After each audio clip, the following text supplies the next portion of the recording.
காய்ச்சல் அதிகமாக பரவி வரும் நிலையில் சுகாதாரத்துறையின் செயல்பாடு குறித்து எதிர்க்கட்சித் தலைவரின் விமர்சனத்தை ஆலோசனையாக எடுத்துக்கொண்டு மக்கள் நல்வாழ்வுத்துறை அமைச்சர் கள ஆய்வு செய்ய வேண்டும் என முன்னாள் அமைச்சர் சி விஜயபாஸ்கர் கூறினார்.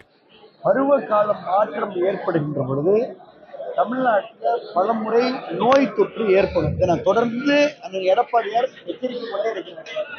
நானும் முன்னாள் சுகாதாரத்துறை என்ற அமைச்சர் மூலம் என்ற அடிப்படையில் நானும் அரசுக்கு பலமுறை நம்ம வலியுறுத்துறோம். இருந்தாலும் கூட இந்த நிமிடம் வரை சுகாதாரத்துறை விழித்துக் கொள்ளவில்லை. இன்னைக்கு டெங்குவால் மரணம் ஏற்பட்டிருக்கிறது.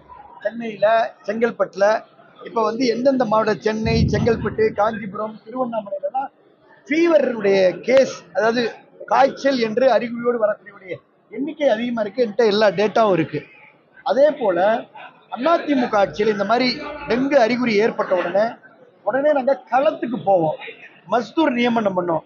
இப்போ பயிரித்திரம் அந்த மாதிரியான அந்த கொசு ஒழிப்பு மருந்துகளை கிட்டத்தட்ட ஒவ்வொரு மாவட்டத்திலையும் 400 லிட்டர் அளவுக்கு கையிருப்பு வச்சுக்கிறோம். என்னுடைய ஒரே கேள்வி, கொசு ஒழிப்பிற்கான மருந்துகளை எத்தனை கிலோ அல்லது எத்தனை லிட்டரு சுகாதாரத்துறை அமைச்சர் ஒவ்வொரு மாவட்டத்திலையும் கையிருப்பு வச்சுக்கிறான்றதை அவர் உடனே வெளியிடணும். இது பாயிண்ட் நம்பர் 1.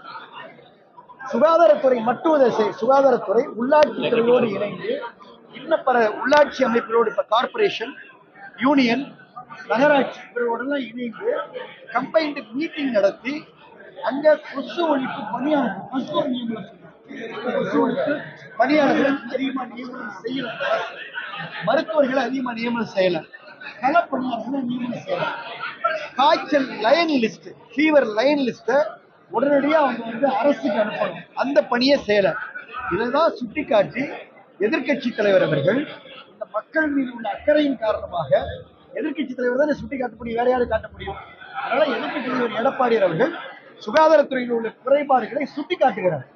சுட்டி காட்டுனா அதை ஆளுங்கட்சி அதை ரொம்ப ஸ்போர்ட்டிவா எடுத்துக்கொண்டு அதை கள ஆய்வு செஞ்சு அதுக்குண்டான நடவடிக்கைகளை எடுப்பதை விட்டு அதை ஒரு விவாதத்துக்கு அழைப்பது என்பது அது ஏற்புடையதல்ல. எங்கள்கிட்ட விவாதத்துக்கு நாங்களும் தயாரா இருக்கோம்.